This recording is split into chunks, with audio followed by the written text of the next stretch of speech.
I've decided to come back because it's time, and I'll disappear again. It's just my nature. Always on the go, always moving, sometimes needing a lot of, or taking a lot of internal time, sabbatical, which I love.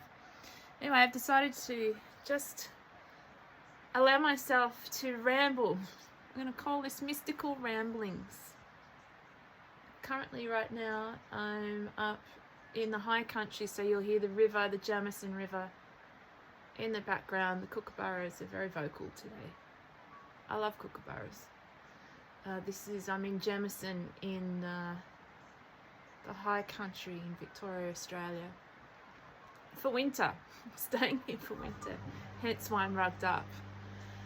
And the world is going through unbelievable change, and we don't realize how much, but we're going to be going through more change.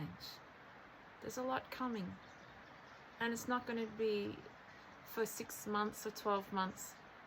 This is change in mankind. This will be moving for a decade or two.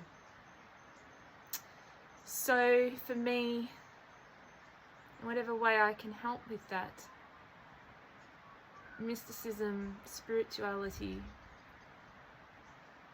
is practical, believe it or not. And when you live this way, then you are able to adapt and flow with uncertainty and the changes and see it all for what it is.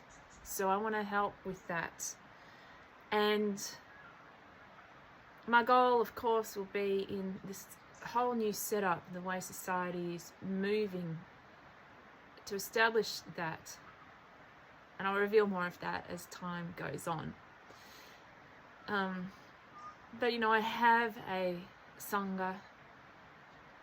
I already have a community for people who I used to be called, I wrote a book called The She Monk. And really that is a way of living spiritually in the world where you don't have to remove yourself from it. For some people, the call to remove ourselves and not engage is strong. That wasn't for me. For me, it was to have everything in my life be the melting pot of transformation, transcendence, and transformation. How do you do that? Well, I was in a community, spiritual community, for a while, but I did very dedicated sadhana. And sadhana is simply a Sanskrit word for, you could say, spiritual practice. And you need that. No matter what your level of attainment. In fact, I don't even want to call it spiritual practice. A spiritual way of being that anchors yourself in who you are as you live life. And you don't need to be in an ashram to do that. You don't need to be kowtowing at somebody's feet. You don't need to be giving up your life, but you need to completely restructure your life and your daily routine. I come from a classical tantric background, and yet I feel very unified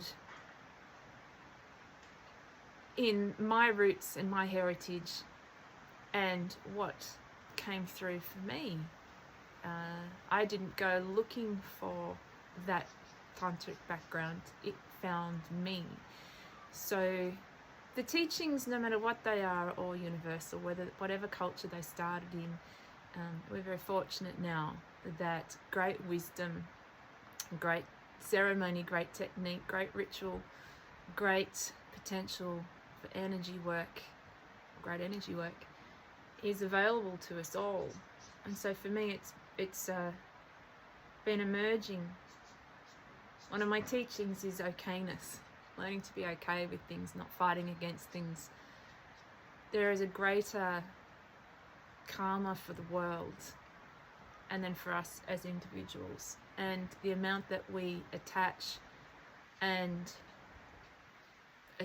put meaning to what happens in society, with fair or unfair, causes us great suffering and takes us in not an expansive, so therefore correct direction. As I sit here looking at the river, so very fortunate. I'm in a place of homelessness, and yet this place came up. Where I'm moving next, I have absolutely no idea. But, you know, I just connect with the earth, the movement of this magnificent river in this place, these never-ending rolling mountains of bush. It's splendid, and the earth is an amazing place, and it's tough, and you don't have to be tough to do it well. You just have to be armed and disciplined. No matter who you are, no matter what your nature, no matter what your personality, no matter what your inclinations, you know, whether you're a more academic type or an artistic type, or you're a great doer. The world just is what it is, and you're the way you are because you're of value, believe it or not. You're of value. But to get through moving forward, you need to know who you are. And that will bring the greatest peace. And that will bring good fortune. And I don't mean good fortune as in money, I mean that might be the case, but peace of mind, which to me is the very best outcome of human life, apart from self-realization. To attain peace of mind, knowing who you are and resting and residing in that can bring you happiness. And I don't line up with anything that says you'll always be happy, you'll always have everything, you'll always be well. I think that's foolish, and I think that's an ego trip, an ego trap. You will go through what you go through. I'll talk about karmas at other times, but I'm really here to be a grounding, calm, straightforward, honest voice. If you like it, please tell me what you need. I'm here to talk with you, discuss, share. If you don't, go, move on. Don't get hung up. No one is for everyone. Peace, calm, movement. Got to do your sadhana, guys. We've got to work on big mind, big heart, big being is my teaching. From all my years and from my mystical knowledge, that's what's important. And we do that through, I've done that through ancient tantric practice, but merging that with daily life in the community, in the world, in the society that I'm in.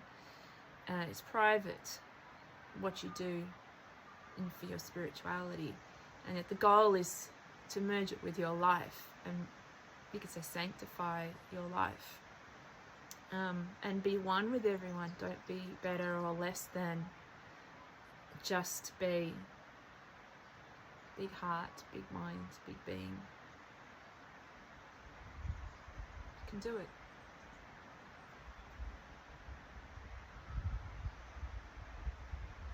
We can do this. And I'm glad to be, after 12 months of not wanting to interact with anyone or anything, feeling this nudge, this push, just to be of help. Nothing special. And because I'm an artist as well, so I can share more about my interesting life. Because that's how I teach, that's how I help. It's actually through my stories and what I've been through and overcome. And that's pretty much, to me, all that matters. So speaking from a place of experience and hoping that you experience things in your way that take you to a deeper sense of self. So I'll be popping in a lot with these mystical ramblings.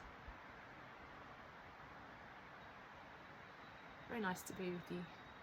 Tell me what you love. Lots of love.